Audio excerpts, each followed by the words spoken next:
కొన్ని మందిరాలకు వెళ్ళి చూడండి, ఆ మందిరం ఎంట్రన్స్ లో, మందిరం లోపలికి వెళ్ళేదాకా ఆ పాస్టర్ గారి కటౌట్స్ పెద్ద పెద్దగా సెలబ్రిటీలుగా వాళ్ళ కటౌట్స్ పెట్టుకుంటారు.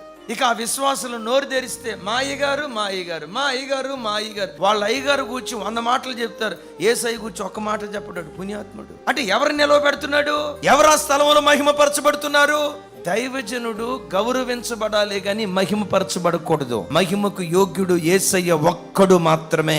పాస్టర్ గారు ఫోటోలు తీసుకొచ్చి గోడల మీద పెట్టుకుని, మీలేదో టీవీ ప్రోగ్రామ్ స్పాన్సర్ చేస్తే వాళ్ళేదో బహుమతులు ఇస్తే అది షోకేజులో దరిద్రం లాగా పెట్టుకొని, దైవజనమా, దేవుని స్థానంలో ఏ వ్యక్తిని కూర్చోబెట్టుకోకూడదు. కొంతమంది సేవకులు సెలబ్రిటీలు అవుతారు. పిచ్చి జనం కూడా సెలబ్రిటీలనే వెంబడిస్తూ ఉంటారు.